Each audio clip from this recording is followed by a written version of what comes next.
Tem uma conversa agora com o presidente da República, Jair Bolsonaro. Ele está no Palácio da Alvorada e conversa comigo por teleconferência, portanto, pela internet. Eu quero agradecer muitíssimo a sua presença conosco aqui no Domingo Espetacular. Como vai o senhor, presidente? Tudo bem, graças a Deus. Eu que agradeço a oportunidade para me dirigir à nação brasileira. Presidente, nós estamos vivendo o primeiro fim de semana de uma quarentena voluntária, que nos próximos dias pode ser inclusive obrigatória em alguns estados do país. As famílias brasileiras estão lhe assistindo nesse momento de casa, muitas delas isoladas. Médicos infectologistas, presidente, dizem que o governo, de alguma forma, demorou a reconhecer a gravidade da situação que estamos vivendo. O que o senhor tem a dizer sobre isso? Olha, desde quando nós resgatamos os brasileiros lá na China, o Brasil, os nossos ministros, nosso governo vem tomando as providências. Nós trabalhamos, todos os ministros conversam entre si e várias medidas foram tomadas, em especial também junto à economia.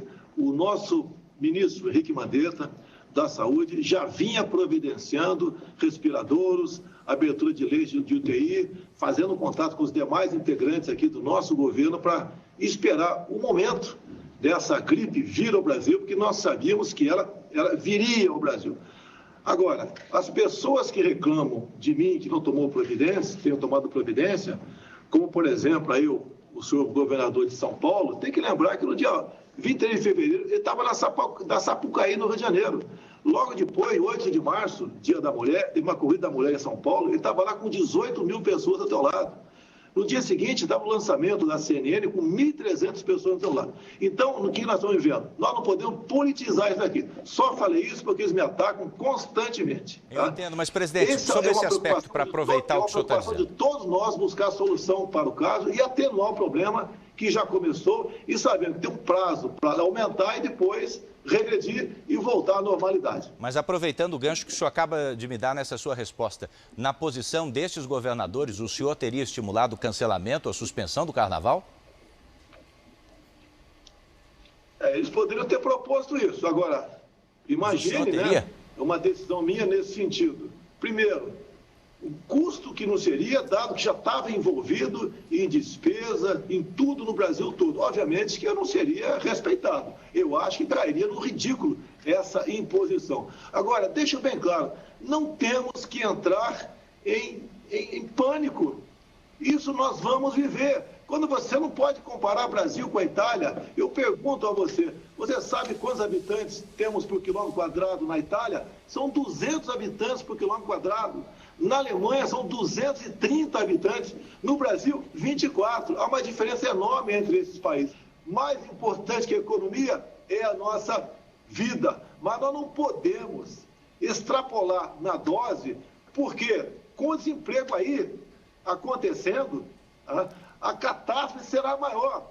Mais ainda, o número de pessoas que morreram de H1N1 no ano passado foram na ordem de 800 pessoas. A previsão é não chegar a essa quantidade de óbitos no tocante ao coronavírus. Presidente. Então, tem certos números que temos que levar em conta. E essas crises, esses vírus acontecem ao longo do tempo, no mundo todo. Então, calma, tranquilidade, não levar pânico à população, não exterminar empregos, senhores governadores. Sejam responsáveis, sejam responsáveis. Espero que não queiram me culpar lá na frente pela quantidade de milhões e milhões de empregados na minha pessoa. Estamos fazendo a coisa certa, observando protocolos e com tranquilidade. Eu entendo que é justamente por isso que essa entrevista é importante, para ouvir também a sua parcela de responsabilidade, já que os governadores não estão participando aqui dessa entrevista. Por isso mesmo eu queria entender, nessa preocupação de empregadores e de trabalhadores sobre as próximas semanas, que medidas efetivas o governo federal anuncia ou pode anunciar para manutenção de empregos. Eu vejo governadores estimulando que não se corte água, não se corte luz. Quer dizer, diante de um quadro pior que pode aparecer e que, segundo o seu ministro da Saúde, de fato virá, quais são as medidas do governo federal nesse campo trabalhista? Trabalhista, junto à equipe econômica. É o não recolhimento do Simples, a parte que compete à União, linhas de crédito. Nós estamos adiantando as 2 parcelas do 13º do pessoal do INSS para aposentados e pensionistas. A Caixa Econômica Federal e tem uma linha de crédito enorme também no mesmo sentido, com juros mais baixos.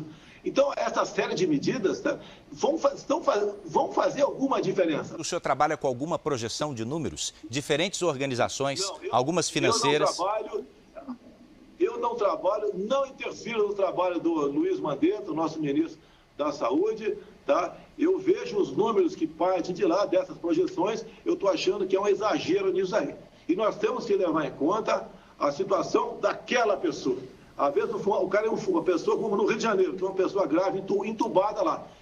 Tem 50 anos de idade, né? Desde os 12 era um fumante inveterado. Então, qualquer problema que ele adquira, tá? vai ser uma catástrofe para a vida dele. Não há a menor dúvida isso daí. Me permita emendar a pergunta que fiz agora há pouco sobre as comunidades em situação de risco.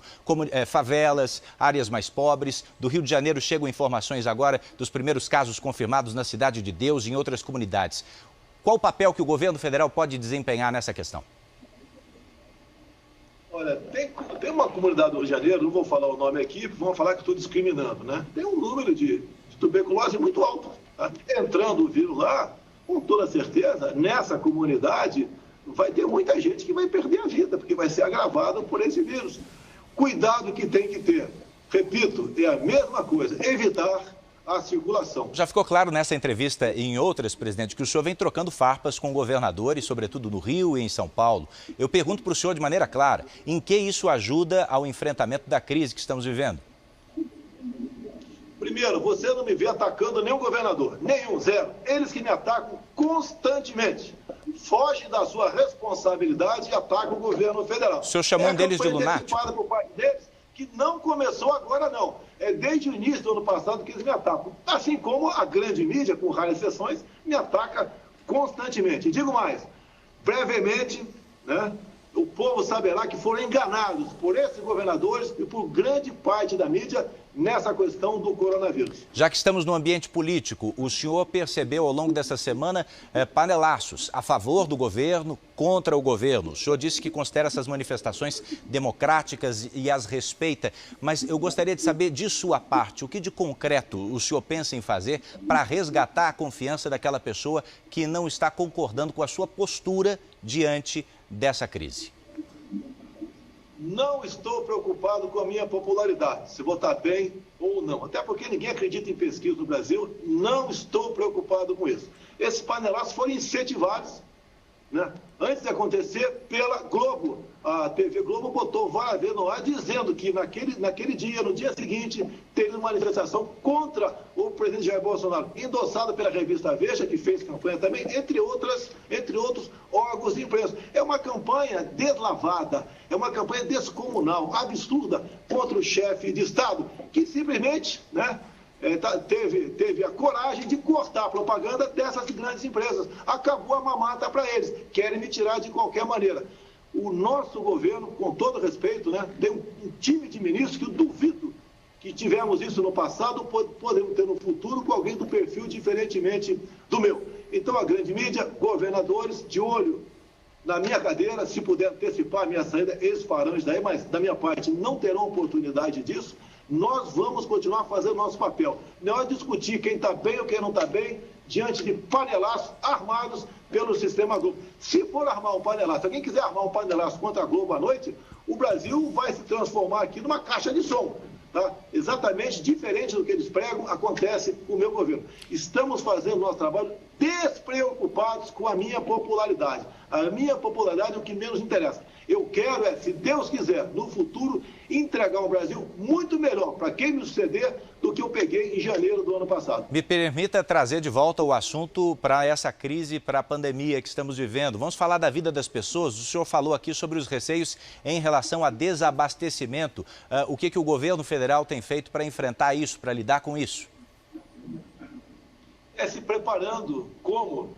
Comprando equipamento hospitalar, fazendo videoconferências, conversando. Daqui a pouco eu tenho hoje, domingo, uma videoconferência com o governador, com o prefeito de 20 grandes cidades, ao lado do ministro da Saúde, vendo o que eles precisam. Estamos fazendo um contato direto com os prefeitos, porque lá é que o povo vive, e não na fantasia de alguns governadores. Então, esse é o nosso trabalho, e acalmar a população. Evitar que o pânico chegue no meio da população, porque as consequências serão dramáticas, serão trágicas. E, no momento, já temos um problema. Os governadores são verdadeiros exterminadores de emprego. Parte dos governadores deixam claro, estão exterminando emprego no Brasil. Essa é uma crise muito pior do que o próprio coronavírus vem causando no Brasil e pode causar ainda. Para a gente concluir a entrevista, já agradecendo mais uma vez por o senhor estar conosco aqui nessa noite de domingo, no Domingo Espetacular, qual é a mensagem que o senhor envia ao brasileiro diante desse crescimento exponencial do número de casos? Olha, fé, quem acredita em Deus, orações, tá?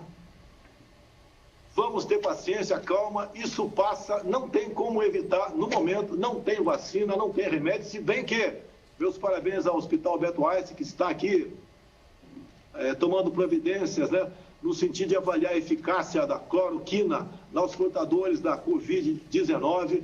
Parabéns, se me permite aqui, a indústria farmacêutica Apsen, que produz o hidroxicloroquina, que pode ser o remédio para isso, que disponibilizou toda a sua produção gratuita para atender os necessitados do Brasil. Meus agradecimentos aos laboratórios químico-farmacêuticos do Exército e da Aeronáutica, que vão começar a produzir mais equipamento para enfrentar esse problema. Se bem que, deixe bem claro, está faltando esse remédio nas farmácias e eles são usados para combater a malária, a artrite e lúpus. Então, pessoas com esse problema estão com ausência desse remédio. E esses laboratórios, o nosso e a Apsen, já estão em condições de fornecer, a partir de segunda-feira ou terça, esse remédio para que essas pessoas possam fazer uso dele. Então, estamos antecipando a problemas, mas estamos também colaborando em contato aqui, o Brasil, a nossa Anvisa, em contato com o nosso semelhante nos Estados Unidos, buscando saber até que ponto realmente esse remédio, que chama-se aqui no Brasil Reuquinol, pode ser constatado como importante para a cura de quem vier se acometer do Covid-19. Obrigado pela entrevista, presidente. Obrigado.